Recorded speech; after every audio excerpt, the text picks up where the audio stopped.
The Range Rover. Ever since the 1970s, it's been the world's most accomplished luxury off-roader. This is the new model, and it's the combination of more than 40 years of development of the original concept. That was to create a 4x4 which combines great on as well as off-road performance in a stylish, comfortable and desirable package.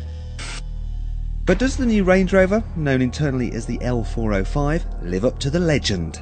Auto Express visited the Land Rover Experience Centre at Eastnor Castle in Herefordshire to find out.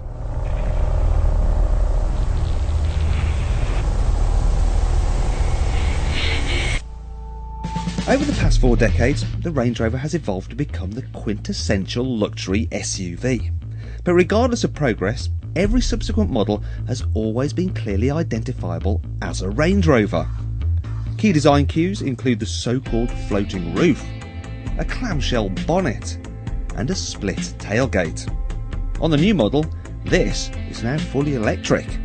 Well, with the launch of the new Range Rover, we wanted to bring together the 3 previous models just to see how this British motoring icon's changed over the years. The very first Range Rover appeared in 1970. Known as the Classic, it was initially a very utilitarian machine with a sparse interior that could be washed down with a hose.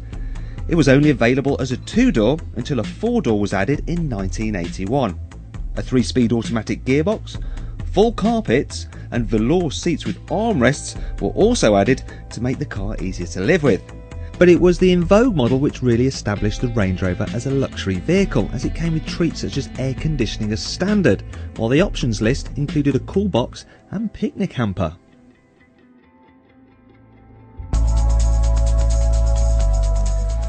So enduring was the original model that the second generation Range Rover didn't arrive until 1994.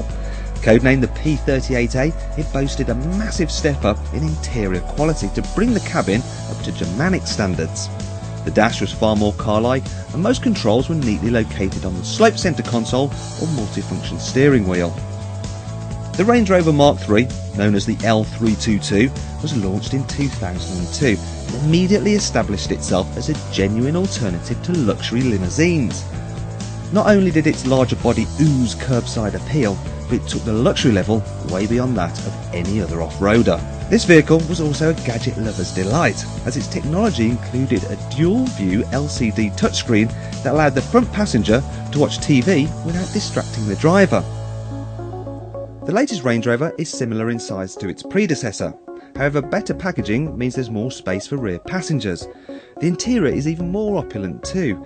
Material quality is exemplary and the minimalist dash design is very zen-like. You can break the ambience, of course, with a powerful Meridian audio system which comes with up to 29 speakers. In contrast, the original Range Rover stereo may do with just 4. The quality is amazing in the new car, but it's incredible to think in the original car, that Vogue model was considered luxury because it had carpet. It gives you an idea of just how much stuff's moved on. I think it's just the refinement in the car that makes it such a proper luxury car. The quality of the materials, the panoramic roof, the clever off-roading cameras. The reason I think that technology works is because it's a luxury car that's quiet, refined on the road, and yet, as we found out today, it's got an amazing off-road ability as well. Land Rover is renowned for building some of the world's most capable go-anywhere vehicles, and the Range Rover has always upheld this reputation. In fact, the original was considered by many as being the best off-roader of its day. And in 1992, the Classic was the first 4x4 to feature height-adjustable air suspension. On the Mark II, air suspension became standard from launch. The P38A also featured electronically controlled braking for all 4 wheels to improve traction in slippery conditions. With the Mark III, off-roading was made even easier with the introduction of Land Rover's terrain response system. At the press of a button, the driver could set the car up depending on the conditions and just let the electronics do the rest.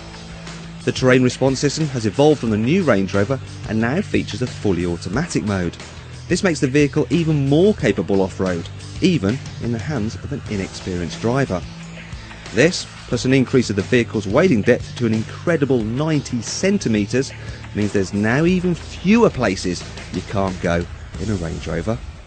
The off-road ability comes down to several key areas. One of them is obviously the amount of articulation you can get in the suspension, which gives you that ground clearance over rough surfaces. And that's helped by the technology with the air suspension, because obviously you can raise the car up. The second area is obviously the traction and its ability not to get stuck. And that's where the really clever stuff comes in with the terrain response in that car. What's different in the new Range Rover is that you don't actually have to do very much as a driver. You can leave it in auto mode and it does it for you, really. So it's very, very capable. There's no doubt the Range Rover impresses off-road, but really its neatest trick is that it's just as good to drive on it. This was the premise behind the original, and with each incarnation, both performance and handling have been significantly improved. The Classic, for instance, had coilover rather than leaf spring suspension, and this helped deliver a comfortable ride, while the V8 petrol engine delivered an impressive turn of pace, well, in its day.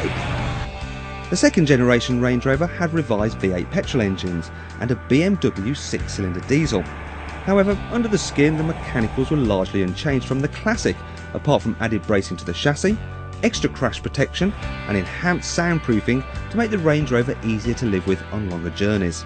With the Mark III, the Range Rover moved to a monocoque body construction. The big 4x4 was now only available with an automatic gearbox, but the addition of a supercharged V8 petrol engine meant the Range Rover could now outsprint many sports cars despite its 2.5-ton bulk.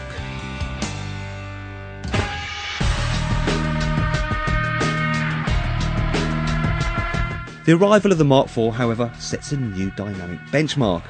Thanks to its largely aluminium construction, the entry-level model is almost half a tonne lighter than its predecessor, while the introduction of a new V6 diesel means up to 38 miles per gallon is possible. However, there's also a V8 diesel and a 5-litre supercharged V8, capable of 0 to 60 miles an hour in just over 5 seconds. Both of these models also come with torque vectoring for improved road holding. This is the first time I've driven an original Range Rover, and obviously it's night and day difference to the modern car, but there's still a certain similarity in the fact you've got that same lofty seating position, that same sense of serene calm you get in a Range Rover. That's definitely there in the original car, even though with a 3-speed gearbox it's quite noisy and everything else, but you still get that same sense of serenity you get in every Range Rover.